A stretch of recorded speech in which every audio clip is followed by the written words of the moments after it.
Desde 2015 essa é a minha rotina. Eu venho para a Unicamp, trabalho como pesquisador aqui pelo Instituto de Física.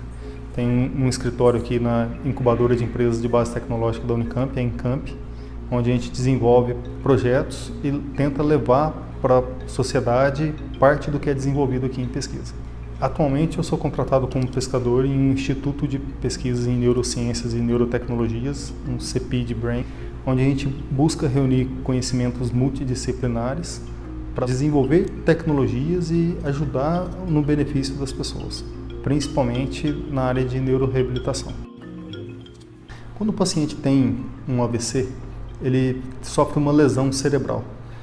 Dependendo do local onde teve essa lesão cerebral, uma parte do corpo fica prejudicada do ponto de vista motor. E aí a nossa expectativa com essa tecnologia é estimular que novas áreas do cérebro possam readquirir, reaprender a fazer aquele movimento que foi perdido. Esse é o protótipo que a gente desenvolveu aqui durante as pesquisas. É uma placa controladora e sensores de ultrassom que ficam posicionados na região do tornozelo do paciente. Cada vez que ele faz um movimento de caminhada, os sensores ultrassom enviam um sinal para a placa controladora e a placa controladora se conecta com o ambiente de realidade virtual que está nos óculos. A partir desse protótipo, nós iniciamos os testes com voluntários. Você pode identificar aqui os sensores sendo utilizados para controlar o ambiente de realidade virtual. O usuário consegue visualizar uma cidade virtual onde ele tem uma navegação em primeira pessoa, com veículos autônomos e faixas de pedestres responsiva ao próprio usuário.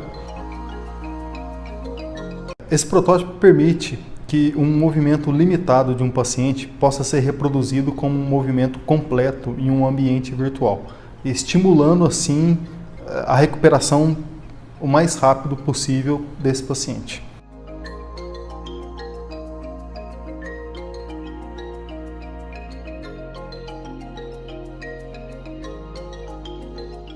A versão final dessa pulseira só será possível chegar ao mercado no segundo semestre mediante a iniciativa Embrapip-Sebrae, que financiou até 70% desse projeto.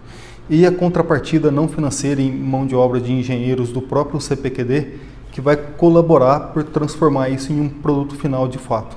A satisfação com a conclusão desse projeto é muito grande e isso só é permitido a partir de um processo de inovação tecnológica contínua. Dessa forma, é importante a gente continuar investindo em subvenção econômica nesse tipo de inovação e principalmente em tecnologias de contexto social, que podem de fato melhorar a vida de todos.